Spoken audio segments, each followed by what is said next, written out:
Bonsoir docteur, Bonsoir Bernard. bienvenue sur Talent et Trajectoire. Merci beaucoup.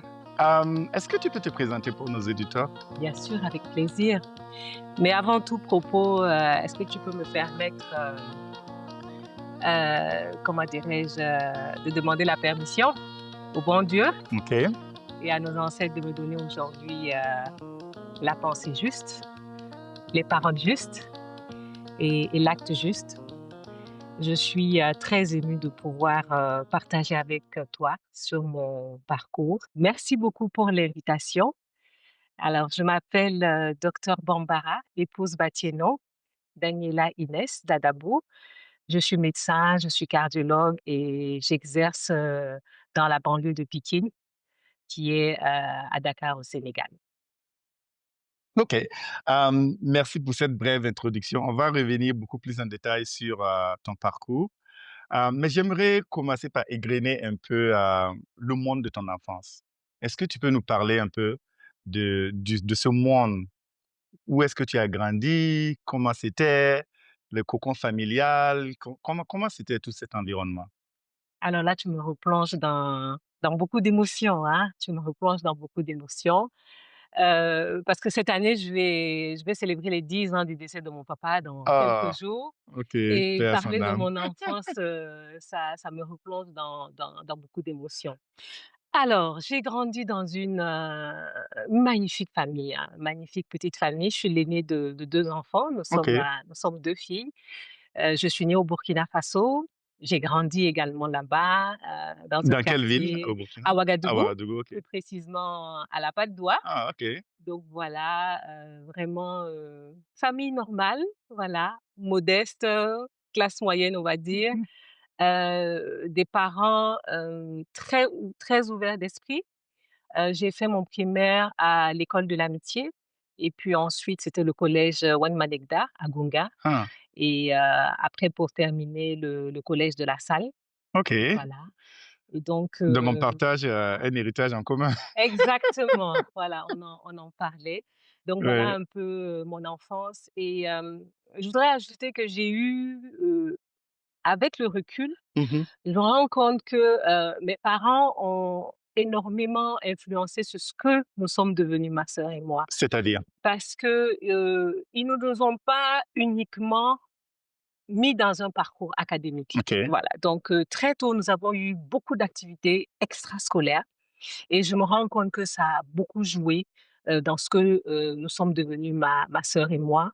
Je vais parler des activités comme, la bibliothèque qui était Mmh. quand même obligatoire. Une OK. fois par semaine, on allait, c'était le fameux centre culturel français à l'époque. Mmh. J'ai eu des parents sportifs, donc qui ont fait qu'ils ont mis très tôt leurs enfants dans le sport. Moi, par exemple, c'était le tennis. J'y allais chaque semaine. Ma petite sœur, c'était le basket et chacune d'entre nous devait jouer un instrument de musique, Ah, ce qui a fait que moi, j'ai fait du piano et ma sœur, je sais plus trop quel instrument de musique, on a fait et ils ont beaucoup voulu qu'on voyage. Voilà, ouais. donc déjà dans l'enfance, on a beaucoup voyagé. Les colonies de vacances, À c'était l'intérieur du à Burkina ou l'intérieur, à voilà. l'extérieur du Burkina? C'était les 2. C'était les OK, 2. Quand on d'accord. était un peu plus jeunes, c'est des colonies de vacances à l'intérieur du Burkina que OK. pas mal d'associations organisaient. Après, quand on est devenu adolescente, c'était dans la sous-région, Côte d'Ivoire, Burkina, Mali et ensuite, ils ont organisé un voyage, sur l'Europe pour nous, pour qu'on puisse découvrir et tout.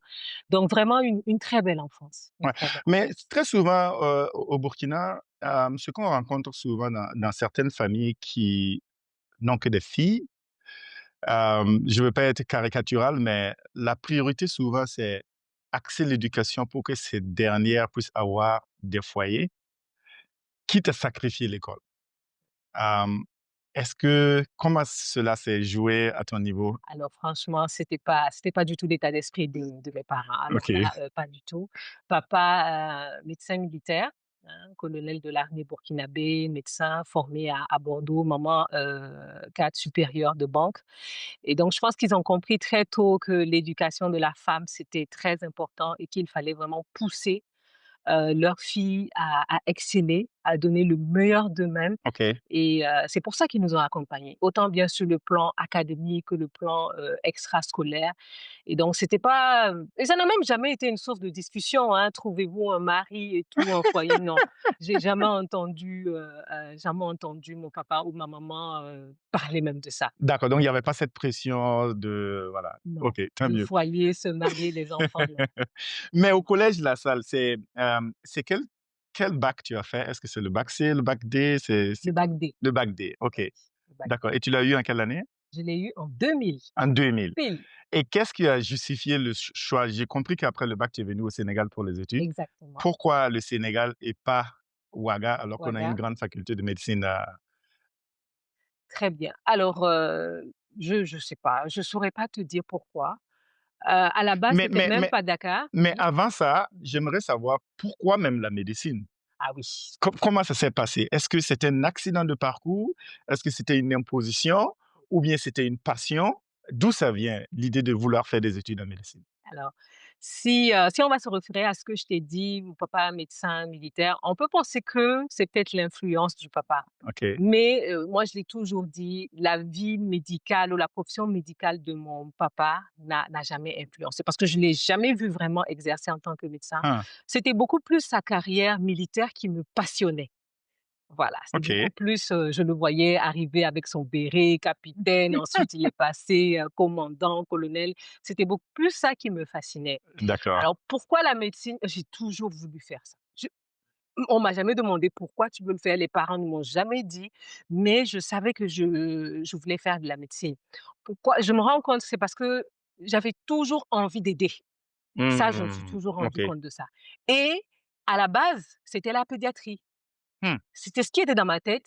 «Inès, tu deviens docteur et tu seras une grande pédiatre». Pourquoi pédiatre? Parce que, tous les voisins le savent, quand une maman accouchait, depuis que j'avais 7, 8 ans, je m'occupais toujours de leur bébé. Pendant les vacances, c'était toujours moi qui allais prendre le bébé, qui mettais au dos, OK, qui faisais les biberons. Donc j'avais toujours eu cette passion-là de m'occuper des plus petits, des enfants. Donc d'accord. à la base, c'était vraiment ça, devenir pédiatre.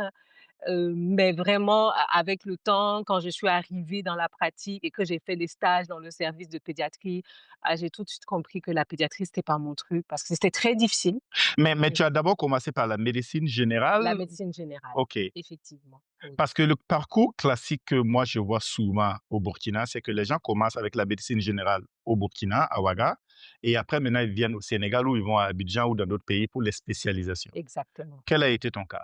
Alors moi, mon cas, c'est que immédiatement après le bac, les parents ont voulu que je j'aille étudier à l'extérieur. OK. Voilà, ils n'ont pas voulu que je reste à Ouagadougou pour faire la faculté de médecine Mais et quel était ton choix? Tu voulais rester à Ouaga ou tu voulais aller à l'extérieur?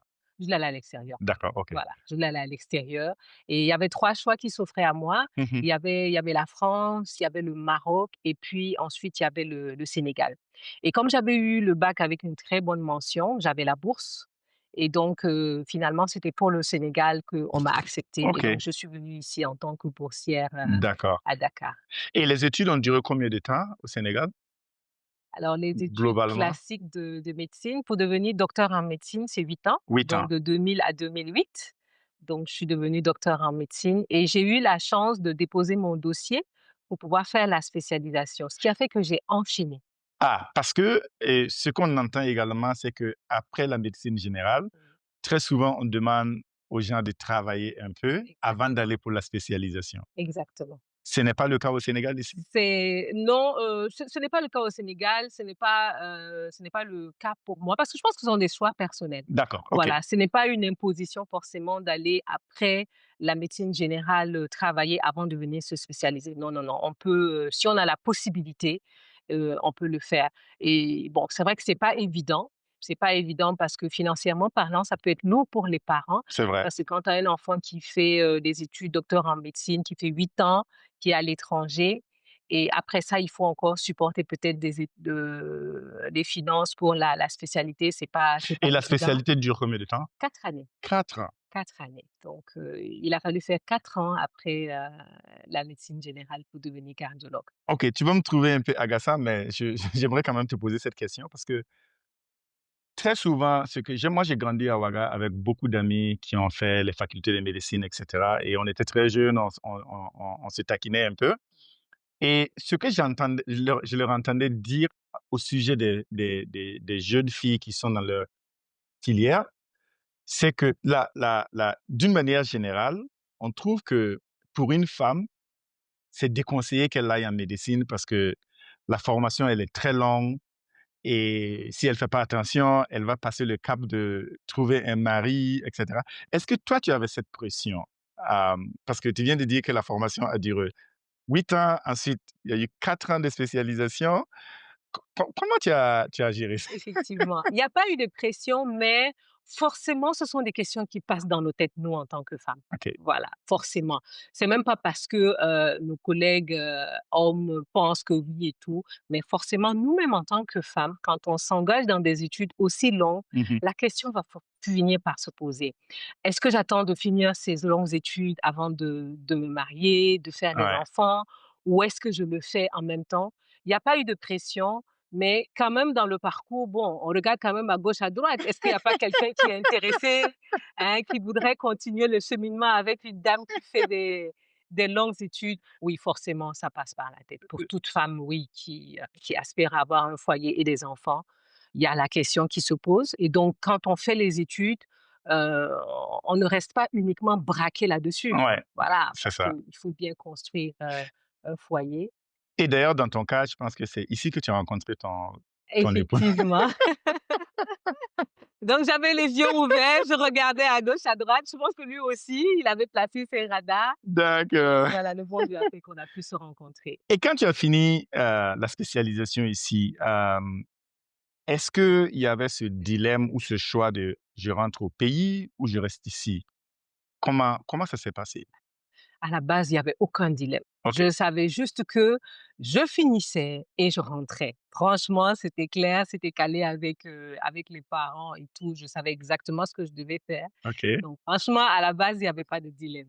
Et comme tu l'as dit, alors une année ou peut-être quelques mois, hein, avant de soutenir mon mémoire pour devenir spécialiste en cardiologie et donc je fais la connaissance de mon futur époux qui est Mmh. burkinabé, qui réside, à Dakar au Sénégal et chemin faisant, il a demandé ma main, et ce qui a fait que voilà, j'ai fini ma cardiologie, je suis devenue femme mariée, à un Burkinabé au Sénégal et donc se poser la question de: «Est-ce qu'il faut laisser mon époux ici et rentrer au Burkina ou est-ce Mais qu'il comment les faut?» parents ont pris ça? Parce que Ah, ils tu l'ont très mal pris, ils l'ont ah très mal bon? pris. Oh oui, oui, oui. Le papa ou la maman?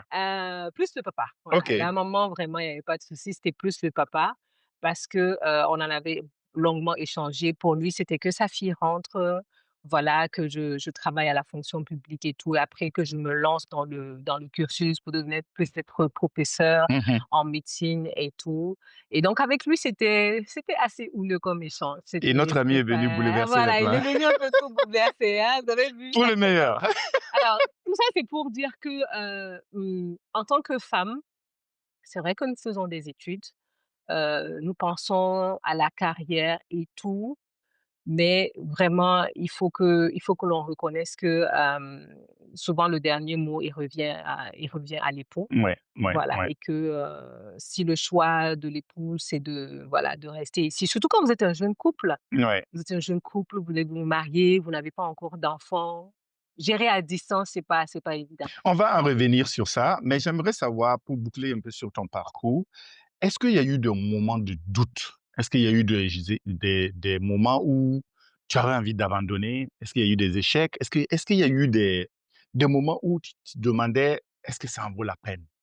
Le choix des études de Non, je veux dire médecine, tout au long, parce que 8 ans, c'est quand même oui, par beaucoup, rapport aux oui. études de médecine, 8 ans plus 4 ans de ah spécialisation. non, il y a jamais eu de doute. Il y a jamais eu de doute, il y a jamais eu d'échec parce que, j'ai eu quand même, un parcours assez formidable, OK. en général major de la promotion. Oh waouh! Avec, une de mes amies, on avait toujours, un peu la tête, on était en tête de liste, donc franchement, il y a jamais eu de doute. J'avançais, j'ai jamais repris de session ou de matière, non, non, c'est allé d'un trait. Parce que quand on est passionné, et qu'on sait pourquoi on est venu, franchement, j'ai pas eu de problème durant le parcours, pour devenir D'accord. médecin. Et comment s'est passée, la transition dans le monde professionnel ici au Sénégal? Très bien. Alors, donc quand je finis, mes études pour devenir, cardiologue, ce qui fait que je fais quelques mois en plus dans un hôpital pour me perfectionner Mmh. un peu plus dans ce qu'on appelle la cardiologie pédiatrique. Voilà, encore la pédiatrie revient parce que quand je finis, je me suis dit: «Peut-être que je vais m'intéresser à la cardiologie pédiatrique». Donc je fais, 1 année, je pense, au centre, hospitalier de Fann, où j'essaie de me perfectionner un peu plus dans tout ce qui est cardiologie, pédiatrique et c'est là où on me fait une proposition. On me dit qu'il y a un poste qui est vacant au niveau du centre de santé de Pikine dans la banlieue. Est-ce que j'aimerais faire des vacations, Mmh. à ce niveau? Donc, c'est juste comme ça Et et le fait que tu n'étais pas sénégalais, que tu n'es pas sénégalaise n'a pas mmh. joué dans la balance? Le fait que tu Absolument pas, ouais, absolument pas. Ça n'a pas joué et ça vraiment il faut le reconnaître ici, au Sénégal quand vous avez les compétences, les portes s'ouvrent à vous OK. et nous sommes, dans la zone UEMOA et dans la zone UEMOA, il y a des textes qui font que, tous ceux qui sont dans la profession libérale peuvent exercer. Donc moi, en tant que Burkinabé, j'ai pu m'inscrire ici à l'Ordre des médecins du Sénégal. Comme le Sénégalais ici au Burkina, il peut OK, s'inscrire et exercer. Donc ça a beaucoup facilité le fait que nous soyons dans la même zone, d'accord. voilà, UEMOA. OK. Et maintenant revenons à ta profession en tant que cardiologue.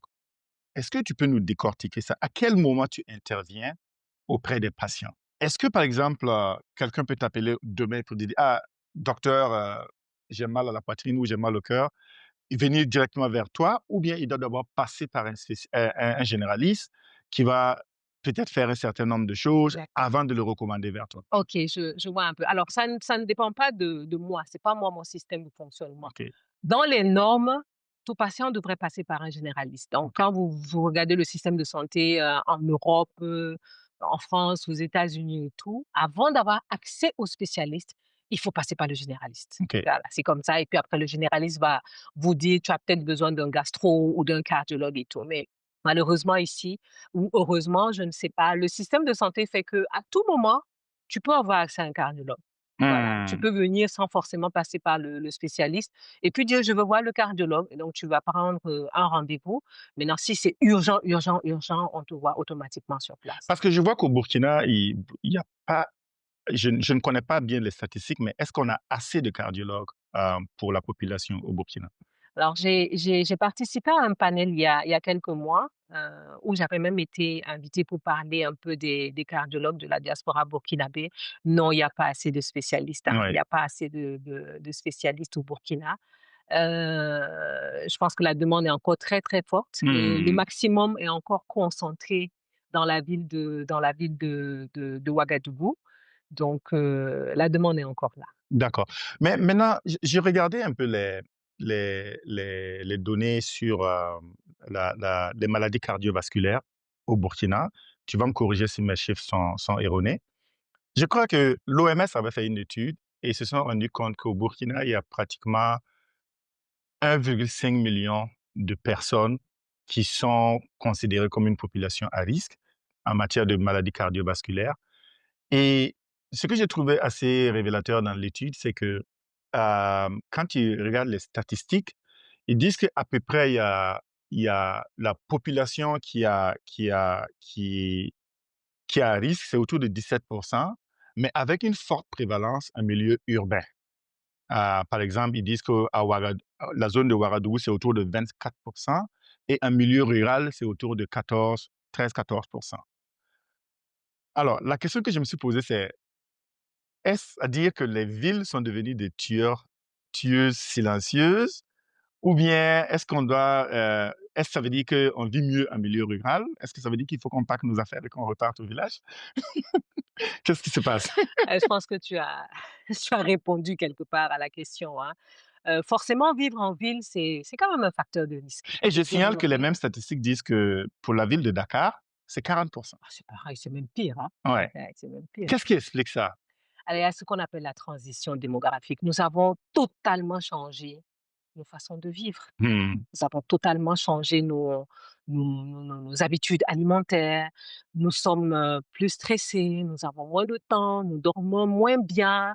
Nous mangeons mal, Mmh. voilà, parce qu'on se dit qu'on n'a pas le temps, on avale rapidement et tout. Donc effectivement, vivre en ville, c'est plus risqué. Ça on a plus de chances de développer de l'hypertension artérielle, de faire son AVC, de faire son infarctus de myocarde. OK, pause a second. Parce que tu dis: «On mange mal, on dort mal, on est stressé». Je voudrais que tu décortiques ça pour moi, en commençant par le stress.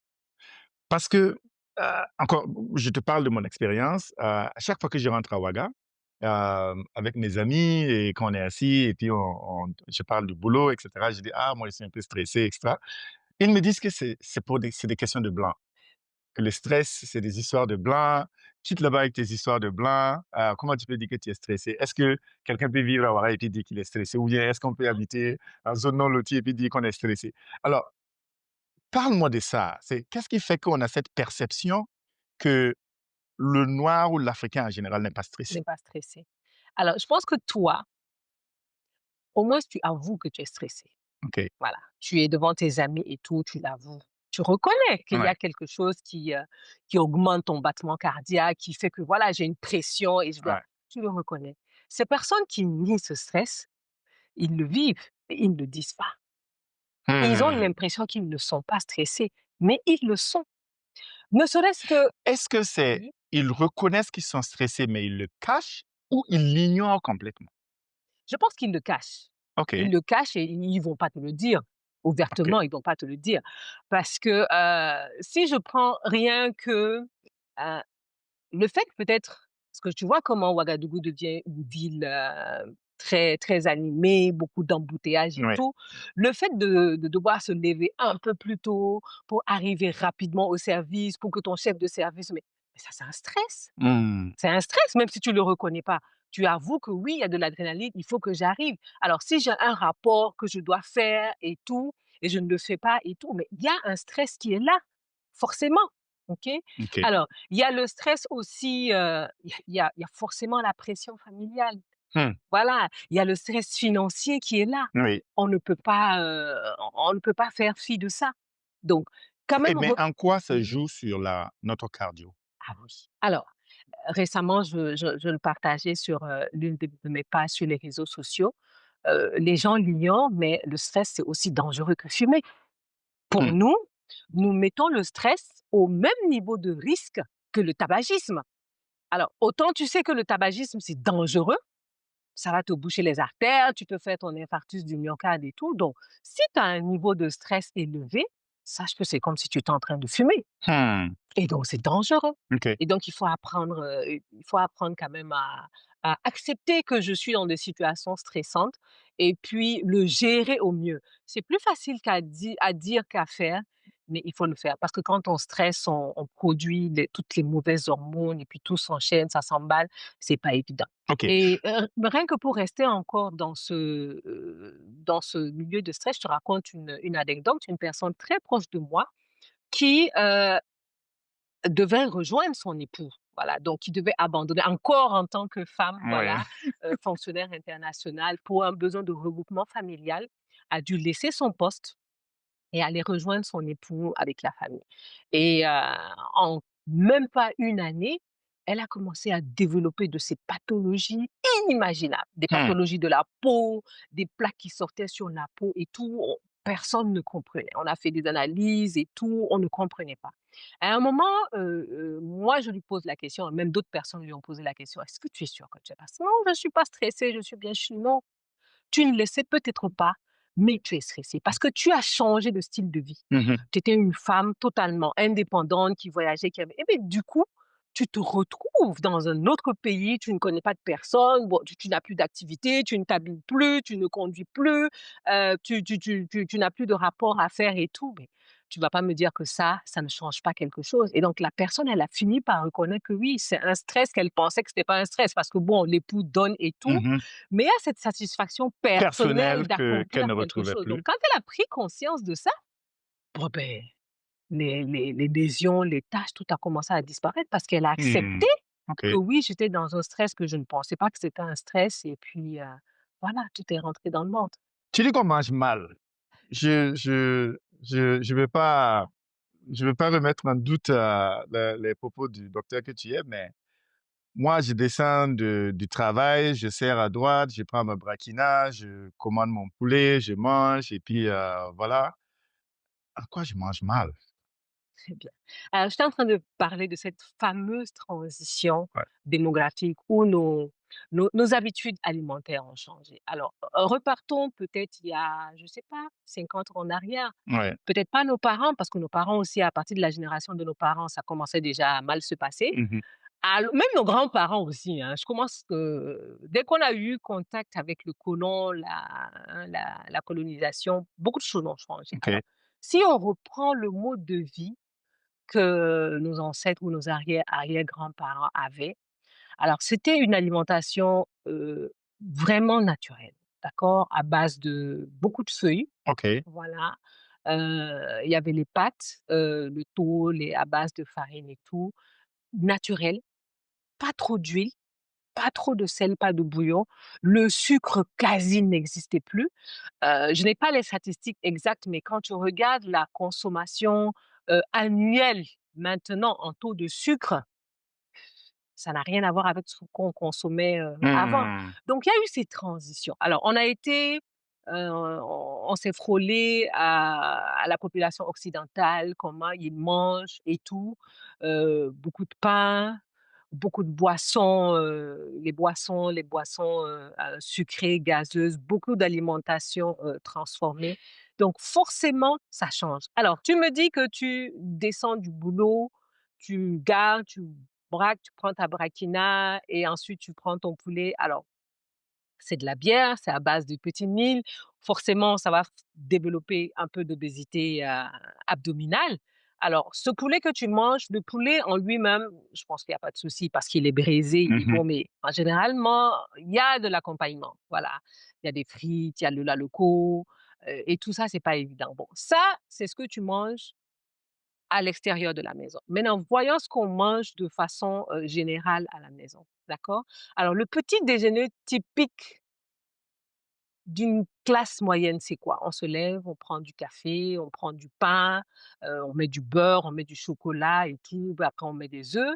Ensuite, à midi, la plupart du temps, c'est peut-être encore peut-être du thon ou Mmh. du riz, Oui, la sauce pâte d'arachide oui. et tout. Le soir aussi, peut-être du thon, du riz, des pâtes et tout. Et donc, quand on regarde, toute la journée ce qu'on a mangé, on n'a rien mangé de nourrissant. Mmh. Parce que c'est que de la nourriture, je vais dire transformée. Il y a aucun aliment vivant dans ce qu'on a Mmh. mangé.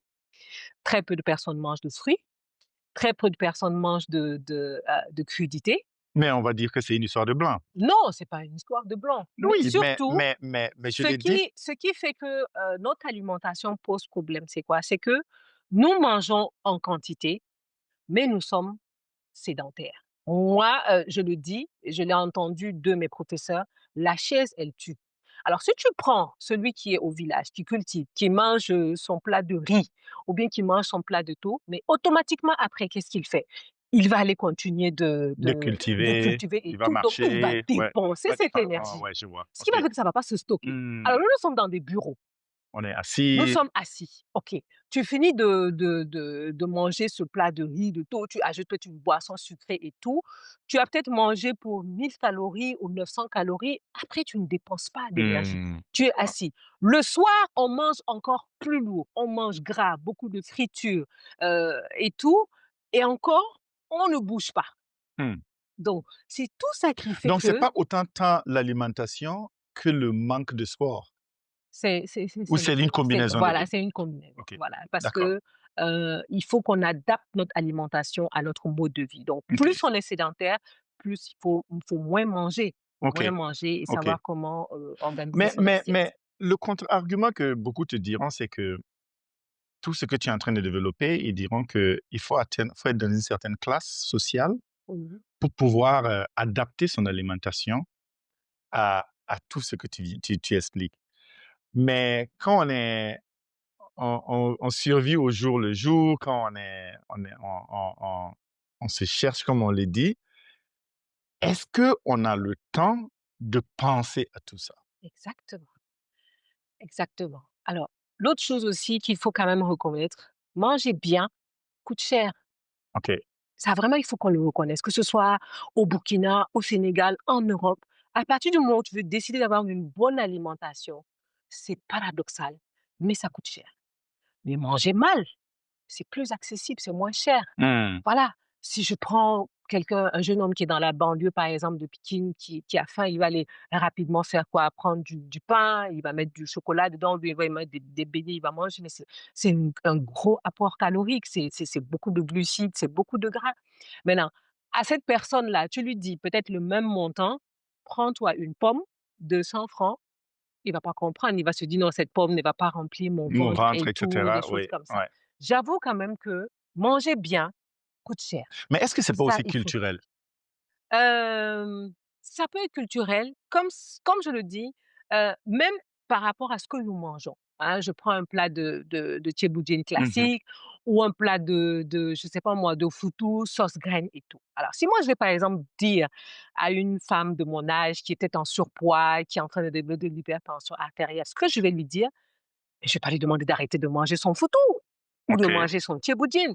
Seulement, on va diminuer les portions.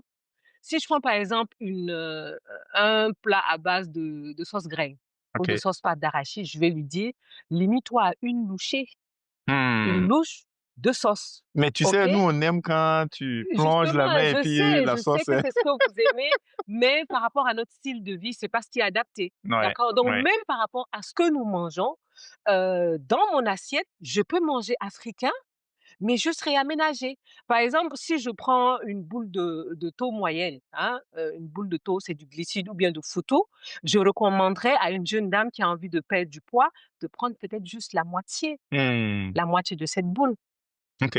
OK?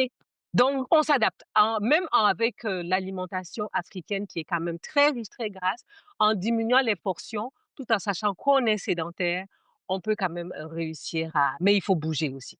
Il faut D'accord. bouger. Donc il faut bouger, il faut bien manger, il faut bouger. Mais je reviens quand même à cette, prévalence des maladies cardiovasculaires dans nos pays et dans nos villes. Heu, la même étude disait qu'au Burkina, par exemple, par an, ils estiment à autour de 20 600 le nombre de décès liés aux maladies cardiovasculaires. Quand tu essaies de faire le breakdown, c'est quand même effrayant parce que les calculs rapides me donnent que cela signifie qu'au Burkina, chaque heure, il y a 2 personnes qui décèdent suite, d'une manière ou d'une autre, aux maladies cardiovasculaires. Malheureusement. Malheureusement, les maladies cardiovasculaires font partie de ce qu'on appelle les maladies non transmissibles. Avant, c'était les maladies infectieuses qui emportaient plus. La diarrhée, le paludisme, la méningite. Mais maintenant, c'est les maladies non transmissibles cardiovasculaires qui ont vraiment pris le dessus. Et c'est ahurissant. Alors, si toi, tu trouves que ces statistiques sont effarantes, alors nous qui voyons ça au quotidien, c'est, c'est, c'est effrayant. Parce que moi, j'ai grandi dans un environnement où, enfin, le monde de mon enfance, les maladies cardiovasculaires, c'était les personnes âgées, les gens qui avaient 70 ans, Tu fais 80 ans, bien, et cetera. tu fais bien de Mais dire ça. aujourd'hui, quand je regarde, que ce soit à l'hôpital Yarardo, au CHU d'Abidjan ou ici au Sénégal, c'est pratiquement des jeunes, un, 2, 3, un tel est rentré se laver et il est tombé. C'est effondré. Ou bien, Ouais. il y a plein de jeunes qui font des AVC, mais c'est quand même assez effrayant. Malheureusement, malheureusement et que ce soit le diabète, que ce soit l'hypertension artérielle, rien que moi dans mon service, les statistiques que je vois, elles sont effrayantes. Je fais le bilan de diabétiques de 35 ans, de 40 ans qui viennent dans des comas diabétiques, qui viennent pour des AVC, de l'hypertension artérielle. Comme tu le dis, c'est effrayant et ce sont pas c'est pas à 35, 40 ans qu'on doit être en train d'arpenter des couloirs d'hôpitaux. La Mmh. population le pays a besoin de cette main-d'œuvre-là. Main-d'œuvre Voilà, c'est donc active, à ouais. 35, 40 ans, on doit pas être là en train de tourner: «Oui, je dois voir mon diabétologue, je dois voir mon cardiologue». Non et donc c'est, ce que tu dis, c'est malheureusement le cas. Ces maladies qu'on voyait à 70 ans, 80 ans, mais c'est dommage, c'est maintenant à 35, 40 ans. Et pire, ce qui est encore plus effrayant, c'est que ces maladies, vous les développez à 15 ans. Je suis désolée, c'est pas parce que, tu as 35-40 ans que tu fais l'AVC que ça s'est passé là. Cette Mmh. fameuse plaque d'athérome, bon la plaque d'athérome, l'athérosclérose, c'est tout le processus qui fait que, tes vaisseaux sanguins s'altèrent, s'abîment au fur et à mesure, d'accord? Donc les vaisseaux sanguins, c'est un peu notre tuyauterie, c'est par là Ouais, où ouais. voilà, c'est de là par là où eh beh, c'est il faut prendre soin de ce vaisseau sanguin-là, d'accord? Il faut que le sang circule et donc pour que le sang circule, débrouille-toi pour qu'il y ait pas de plaques. Hein? Donc évite, d'avoir du cholestérol, d'avoir du sucre, de consommer trop de sel. Sinon ce phénomène d'athérosclérose, il commence à l'adolescence. Waouh! Il commence à l'adolescence et c'est pour ça que, c'est maintenant qu'il faut changer sa façon de manger. Mmh. Moi, quand je regarde notre petit déjeuner, quand nous étions enfants, ce n'est plus le même petit déjeuner que moi je donne à mes enfants parce que Ouais. j'ai compris qu'il faut changer, Mmh. sa façon de manger et tout, mais je suis d'accord avec toi, c'est effrayant et Alors on doit prendre conscience de ça et on doit changer radicalement de paradigme. Ça alors, tu disais tout à l'heure que la chaise tue. Est-ce que tu peux décortiquer ça un peu plus pour nous? très bien, c'est une expression d'un de mes maîtres en cardiologie, pour dire que vraiment nous sommes devenus très sédentaires. OK. Voilà, nous sommes devenus très sédentaires. Si je vais encore parler des populations plus jeunes, je veux parler de nos enfants. Le taux d'obésité chez nos enfants est catastrophique. Nos enfants sont obèses. Nos enfants sont en surpoids et ce sont des cardiaques en puissance que nous préparons. Mmh. Ça, il faut que les parents l'acceptent. Alors, avant, on marchait peut-être pour aller à l'école. Maintenant, on ne marche plus. On a les transports en commun ou Comment? bien Oui. papa, maman va venir déposer et Ouais. tout. Maintenant, nous avons la télévision où les enfants sont assis. Ils sont devant la manette, ils sont devant le jeu, ils commandent et tout.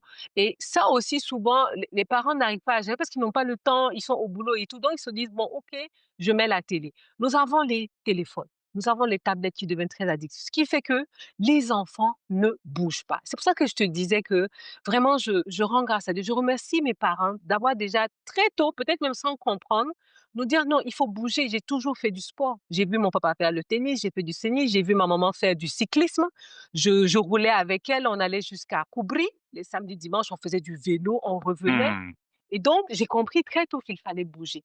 Et donc, nous sommes sédentaires.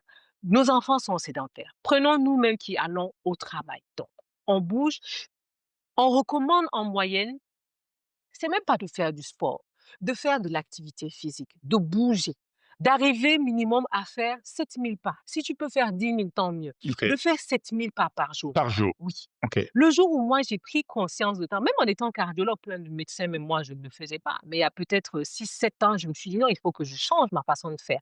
Je ne peux pas être là à donner des conseils et puis moi-même je Ouais. n'applique pas. Donc j'ai acheté la montre connectée, mais tant que intentionnellement je me lève pas pour bouger, faire de la marche et tout, je suis à peine à 1 500 pas Waouh! par jour. Donc que chacun essaye de se tester et voir combien de pas il fait par jour. Nous sommes sédentaires, nous ne bougeons pas. Nous mangeons, plus que ce que nous dépensons en énergie Mmh. et ça, il faut qu'on change de paradigme, il faut qu'on bouge. Si tu sais que, tu peux garer ta voiture un peu plus loin et marcher, fais-le.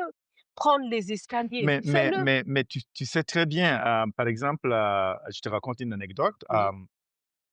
Hem, j'ai un ami qui disait qu'il est sorti un soir pour marcher dans le quartier et à chaque fois qu'un passant le rencontrait, il le reconnaissait.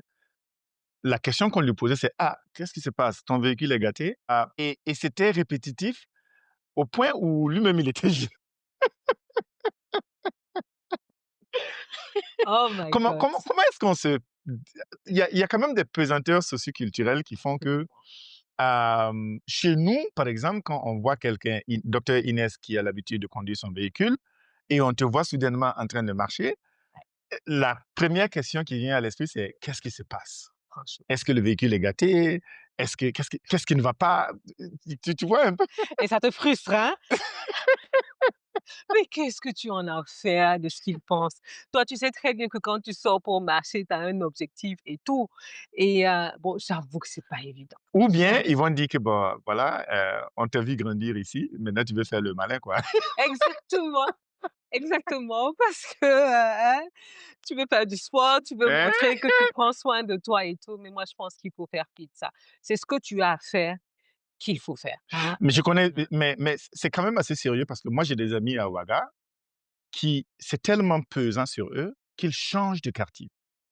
Ils quittent leur quartier, ils vont dans un quartier où on ne les connaît pas et ils font leur sport tranquillement et ils reviennent dans Mais leur je quartier. suis je suis parfaitement d'accord avec toi. Je suis parfaitement d'accord. C'est vrai que, la mentalité, doit encore beaucoup bouger, hein, spécialement, au Burkina, à Ouagadougou. J'avoue qu'ici au Sénégal, c'est assez relax, hein. C'est ça, oui.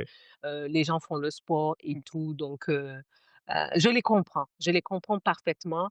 Le fait de déménager n'est peut-être pas donné à tout le monde. C'est pas tout le monde qui peut déménager et changer de quartier pour pouvoir, faire son sport naturellement.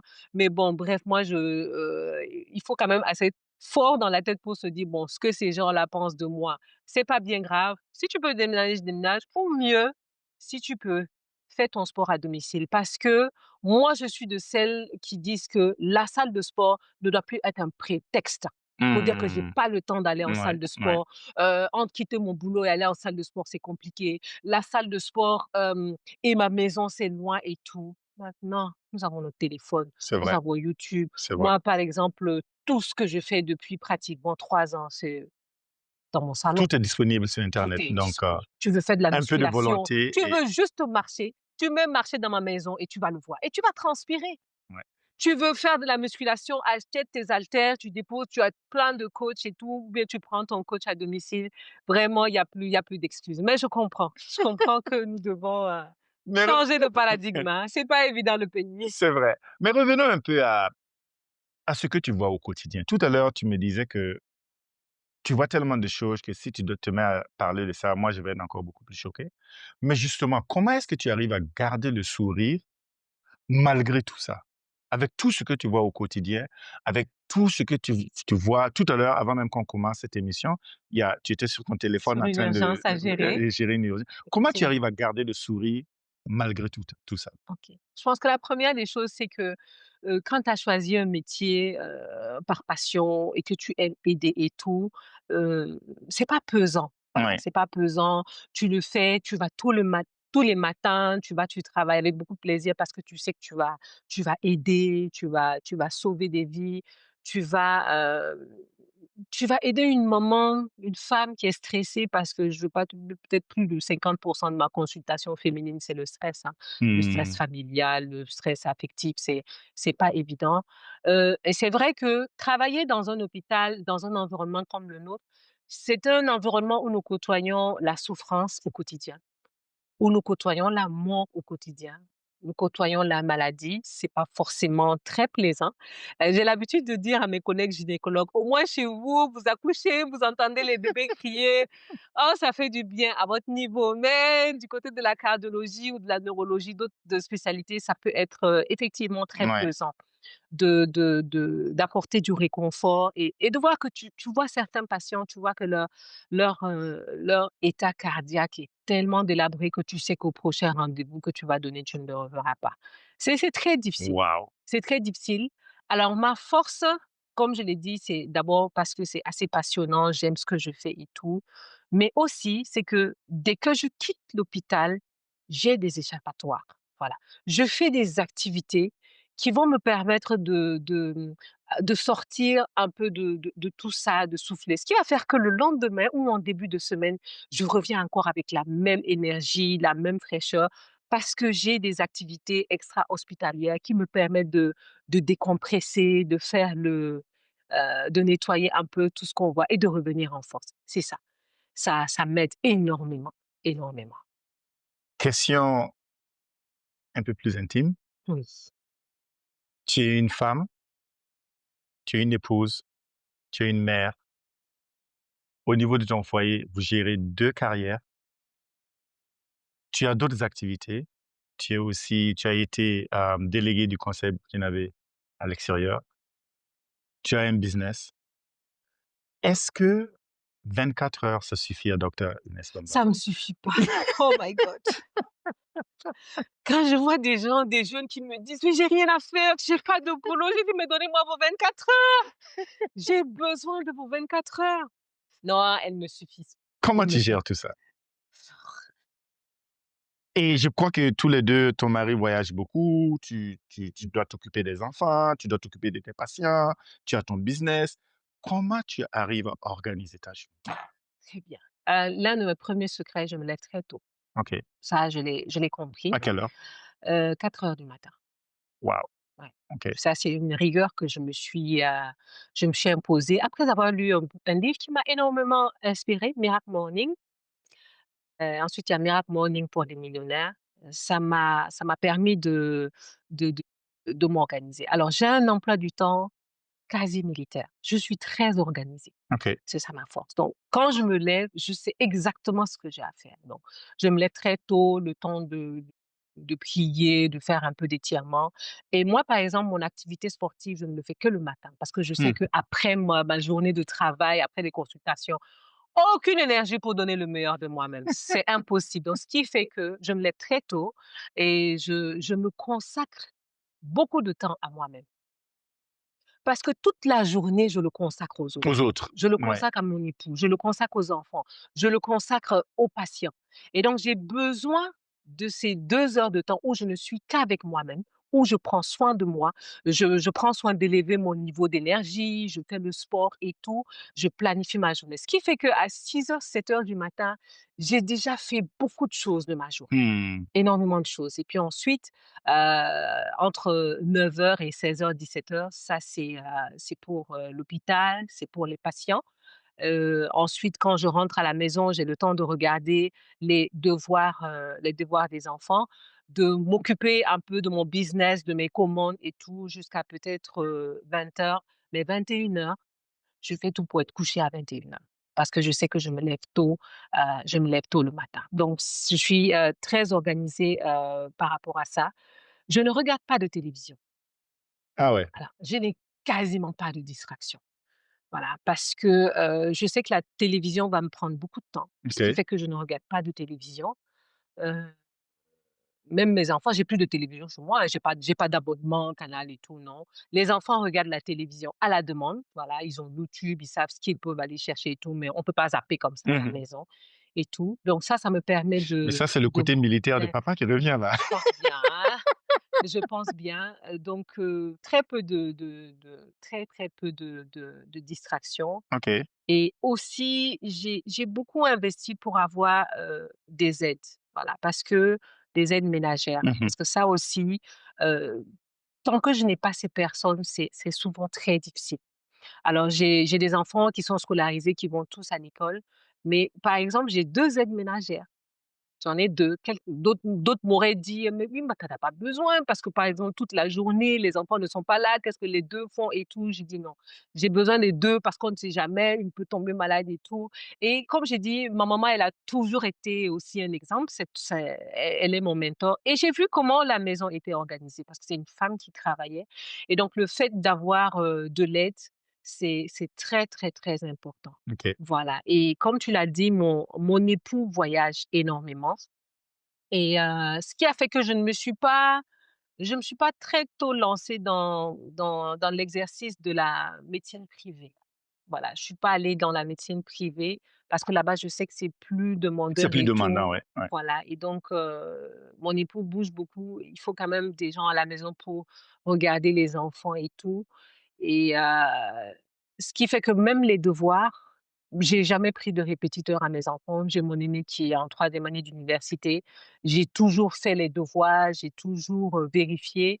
Le week-end, par exemple, le dimanche, ce que je fais, c'est que je leur donne toute une série d'exercices qu'ils doivent faire Mmh. et j'ai appris à mes enfants à faire leurs devoirs en mon absence. C'est pas parce que je suis là qu'on doit faire les devoirs. Donc, ils savent que dès qu'ils arrivent, il y a pas mal de choses qu'ils doivent faire et quand maman arrive, c'est juste pour corriger. Mmh. Donc, c'est un peu comme ça que je m'organise. Très peu de distractions, très focalisée sur, mes Waouh! journées, ce que j'ai à faire. Alors docteur, il y a beaucoup de jeunes filles, que ce soit au Sénégal ici ou à Ouaga ou au Burkina, qui te considèrent comme modèle. Si tu devais parler à ces jeunes, qui rêvent aussi demain de devenir des cardiologues comme toi, qui rêvent aussi demain de sauver des vies comme toi. Parle à ces jeunes, qu'est-ce que tu leur dirais? Yeah. Alors déjà, il faut travailler, ça c'est sûr, depuis l'école primaire, jusqu'au collège et tout. Si c'est vraiment pour aller dans une branche, scientifique, médicale, il faut vraiment être bonne dans les matières scientifiques parce que Mmh. ça aide énormément. Les profils littéraires auront beaucoup plus de mal à réussir du côté de la médecine, de la pharmacie. Il faut savoir mémoriser. Mmh. Voilà, c'est très La important mémoire. parce que j'ai vu pas mal de personnes qui étaient très bonnes dans les matières scientifiques, qui avaient même des bacs C et tout, mais qui n'ont pas réussi en médecine. Parce qu'en médecine, c'est de la mémorisation. On ne nous demande pas de vraiment réfléchir. Voilà, chez nous, A, c'est A. Mmh. Quand un patient vient, je dois pouvoir dire tel symptôme, je l'ai vu et ne pas raconter quelque chose. Autre chose Je quoi, dois dire ouais. tel mot, je dois dire fièvre, si c'est de la fièvre, je dois dire fièvre, si c'est quoi un ictère, je dois pouvoir dire ictère. Donc quand même, pouvoir avoir une très bonne mémoire, c'est très important parce qu'en médecine, il faut pouvoir, restituer. Il faut, énormément de patience. Il faut pas être Mmh. pressé quand on fait des études médicales. Voilà. Ça, il faut que les parents aussi qui veulent que des enfants aillent en études médicales sachent que ce ne sont pas des enfants qui seront, automatiquement productifs, hein, automatiquement rentables, hein, parce qu'il y en a qui veulent le retour d'investissement très tôt et donc il faut que Immédiatement voilà, rentable. voilà. En tout cas en Afrique, surtout les pays que je connais, Ouais, Burkina, ouais, Sénégal, faire la médecine, on n'est pas automatiquement c'est ça, financièrement oui, ouais. oui, ça prend énormément de De temps. temps, Donc il ouais. faut que les parents puissent suivre et en tant que fille, heu, c'est important que les parents puissent mettre leurs enfants, assez à l'aise. Mmh mh. Voilà. Mmh. Que qu'elle ne soit pas sous un stress financier Financier, ouais, pour ne pas tomber, ouais, voilà, dans dans des autre chose attitudes quoi, qui oui. puissent faire, Mmh. parce que, j'avoue qu'étant étudiante, quand tu vois certaines oui, le papa n'arrive plus à assumer et tout, bon, on commence à faire des Ouais, ouais, raccourcis. ouais, ouais. Donc, en tout cas, si vous voulez amener vos enfants dans des études médicales, soyez prêts à Surtout si pouvoir c'est à soutenir. l'extérieur. Voilà, surtout si c'est à Ouais, ouais. l'extérieur. Parce que, en médecine, surtout en Afrique, c'est pas le genre d'études que tu peux faire avec un job à côté. C'est très Ouais, c'est difficile, très voilà. difficile, oui. C'est Ouais. pas évident, tu ne seras pas focus. Mmh. Donc ça, c'est vraiment, l'autre conseil que je pouvais dire, beaucoup de patience et il faut étudier au jour le jour en médecine, voilà. OK. Moi, je pense que c'est ce qui a fait que, j'ai pu passer assez rapidement et ça, c'est un de mes conseils que mon papa me disait. Quand tu vas prendre un cours, débrouille-toi que quand tu rentres, tous les cours de la journée, tu les lus le même soir. Tu ne cherches pas forcément à le parcuriser. Voilà, tous les cours de la journée, Tu le lis ce tu soir le même lis. le Voilà, même tu jour. le lis Mmh. et l'un de mes secrets, c'était quoi? C'est que chaque fois que j'avais un cours, par exemple, je pouvais avoir ma feuille comme ça. À la première lecture, je mettais un petit trait, un peu comme quand on fait le vote là, on met le carré, on met 5. Ouais. Donc première lecture, j'avais un trait. Je savais que ce cours, j'avais fait la première lecture, la deuxième lecture, donc Ouais, ouais, jusqu'à ouais. l'examen, je pouvais avoir 5 ou 6 traits et tout. Donc, Et là, ça aidait beaucoup. oui, ça aidait énormément parce que, D'accord. il y a cette mémoire qu'il faut avoir, la mémoire visuelle, la mémoire auditive et tout et voilà, beaucoup de patience et puis, ne jamais abandonner. C'est des études qui sont passionnantes. C'est un métier certes comme tous les autres, mais nous travaillons avec l'humain. C'est quand même des vies que nous gérons et il faut jamais rien banaliser. Mmh. C'est des vies que nous Ouais, gérons, voilà. C'est ouais. vrai que nous faisons des études, c'est pour avoir de l'argent, c'est vrai. C'est comme celui qui a fait qui a fait je sais pas moi, banque Mmh finance et mh. puis Mmh. après qui gère des dossiers et tout. Mais nous, c'est quand même des vies que Il y a nous des vies humaines voilà. en jeu, Donc quoi. Ouais. il faut extrêmement être rigoureux. Ne Mmh. ne ne ne rien, rien, rien banaliser Mmh. parce que la moindre erreur peut être fatale dans Mmh. notre métier. Si et c'est puis se former aussi en continu. en continu, Voilà, ouais, il ne faut pas vraiment, ouais, ouais, tout le ouais. temps, si vous avez des séminaires, nous avons maintenant l'information, nous avons internet, se mettre à jour parce que beaucoup de choses évoluent, que ce soit en médecine ou partout ailleurs. Il faut quand même se mettre à jour. Si c'était à refaire, est-ce que Oui. tu refais la même trajectoire? Ah oui, ah oui, je ne regrette pas. Si c'était à refaire, ce serait pareil. Parce que c'est un choix, c'est un choix que j'ai voulu, c'est je voulais être médecin, je voulais être pédiatre, mais je me suis retrouvée cardiologue. C'est passionnant, le fait de pouvoir aider, le fait de pouvoir, donner les conseils. Tout à l'heure, quand tu me demandais ma biographie, je t'ai dit que j'étais passionnée de médecine globale. Mmh mh. Voilà, parce que un patient, tu ne le prends pas juste, en charge, sur le plan de des médicaments. C'est pour ça souvent peut-être moi ma consultation elle prend du temps parce que quand tu fais le contour d'un patient, tu te rends compte un patient qui vient te dire: «Docteur, je ne dors pas, j'ai des céphalées, j'ai des choses comme ça». Mais si tu ne lui poses pas, la question, OK, il a des maux de tête, est-ce que tu dors? Tu ne poses pas la question à savoir: «Est-ce que tu dors bien la nuit?» Tu peux passer à côté de quelque chose et dès que tu poses la Mmh. question: «Non, je ne dors pas bien la nuit». Pourquoi tu ne dors pas? Ça peut être, «Oui, j'ai beaucoup de stress, j'ai Mmh mh. beaucoup de Mmh trucs mh. et tout». Tu vas pas juste mettre, un médicament pour les maux de tête. Mais tu vas aller au-delà. Tu vas te dire que ce Mmh. patient ne dort pas. Tu vas l'aider à dormir. Tu vas discuter avec lui pour l'aider à gérer ce stress. Je pense que 80 de notre métier, c'est beaucoup d'écoute, Beaucoup beaucoup de d'écoute, conseils, beaucoup oui. de ouais, ouais, Et ouais. c'est vrai que les médicaments aussi, mais beaucoup d'écoute, beaucoup de conseils. Tout Et à je l'heure vais te dire, une anecdote. OK.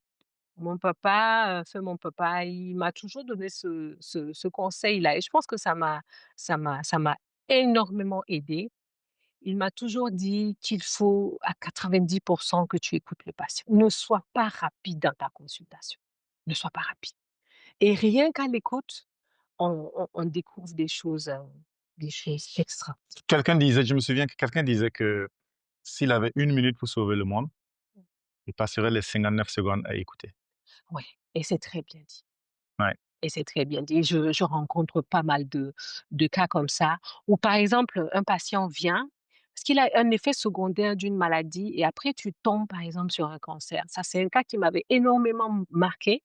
Elle vient avec son accompagnant et pourtant je sais que c'est une patiente qui n'est pas autonome, qui peut pas monter seule sur la table d'examen et tout, mais elle a insisté pour que l'accompagnant sorte de la salle de l'examen. Mmh. J'ai pas compris, j'étais même un peu énervée parce que je me suis dit: «Elle va me faire perdre du temps pour monter et tout». Mais après quand l'accompagnant sort, cette patiente, elle se déshabille. Je lui dis: «Mais madame, ce que je vois là, c'est pas un cas cardiaque, je vois un sein énorme et tout». Et elle me dit qu'elle a ça depuis des années. J'ai dit: «Mais pourquoi est-ce que tu caches Waouh! ça?» Et c'est pour ça que j'ai compris qu'elle a sorti l'accompagnant parce L'accompagnant, qu'elle ne voulait pas que OK, l'accompagnant l'accompagnant voie voit ça. ça. «Non, parce que c'était juste une plaie». Je lui dis: «Non, tu es venu ici en cardiologie pour un effet secondaire de ça. Toi, tu as besoin Mmh. urgemment d'aller voir, un oncologue Mmh. ou un gynécologue». Donc énormément de patience et puis, savoir Ouais, écouter. ouais. Je pense que c'est ça la clé pour être un excellent médecin. Tout à l'heure, tu disais qu'il y a un livre qui t'a marqué. Est-ce qu'il y a des personnes, que ce soit dans ton environnement professionnel ou dans ta vie de tous les jours, qui ont qui ont changé ta façon de voir le monde ou qui ont marqué d'une certaine manière? Ah oui, il y en a, il y en a énormément et comme on dit, il faut toujours avoir quelqu'un qui te montre le chemin, voilà, avoir un mentor ou quelque chose quelqu'un qui t'inspire pour pouvoir te tirer, aller de l'avant et donc comme je l'ai toujours dit, mes parents étaient mes 1ers mentors, hein, de faire la façon d'éduquer leurs enfants, Mmh. de comment ouvrir l'esprit de leurs enfants et les amener à avoir des compétences extrascolaires donc ils seront toujours mes 1ers modèles. Alors sur le plan académique, il y a 2 professeurs qui m'ont énormément marquée, le professeur, Serine Abdouba et le professeur Abdoul Kane. Très pédagogue, très calé et vraiment je les remercie. Grâce à eux, la chaire de cardiologie du Burkina a pu s'ouvrir et d'autres chaires, un peu plus en Afrique. Donc voici des personnes sur le plan académique qui m'ont énormément marquée. Alors, dans la vie de tous les jours, j'ai rencontré des personnes une dame en particulier qui s'appelle madame Josiane Diobé. Une dame qui n'a quasiment aucun background, hein. Mmh. Je pense que qui a le BPC seulement, mais vraiment à force d'abnégation, de travail, a réussi à avoir un parcours, extraordinaire, madame Josiane Dioubi. Il y a également le docteur Raoul Ruben Diono, qui m'a inspirée dans le monde de l'entrepreneuriat, voilà. Et pour terminer, il y a un couple très célèbre, j'arrive pas à très bien prononcer son nom, mais je pense que c'est Tony Emelunou, le boss de UBA, UBA, oui, voilà. OK. Pourquoi lui? Parce que waouh, c'est un homme à succès. Il est riche, il est multimilliardaire et il est sur les réseaux sociaux et il inspire énormément les jeunes Mmh. à pouvoir faire de très belles choses. Et à côté de ce monsieur, il y a son épouse, en qui je me vois. Parce que son épouse, elle est médecin. Elle s'appelle, docteur Émilie Leno. Elle est maman, je pense, de 7 enfants. Et cette femme a déjà couru presque 7 marathons. Ah ouais, Oui. Elle est très impactante et quand je la regarde, je me suis dit: «Moi, je veux ressembler à cette femme. Je veux qu'à son âge, j'ai le même physique, j'ai waouh, le même mental et que je puisse faire des challenges». Est-ce que tu t'imagines 7 marathons à plus de 50 ans, maman de 7 enfants? Donc incroyable. voici des personnes comme ça que j'ai découvert fortuitement, hein, sur les réseaux sociaux que je suis et je me dis, «Je serai peut-être comme ces personnes-là». Dieu voulant. Fascinating. Wow. Dernière question, docteur. Est-ce qu'il y a quelque chose que tu souhaiterais dire qu'on n'a pas abordé?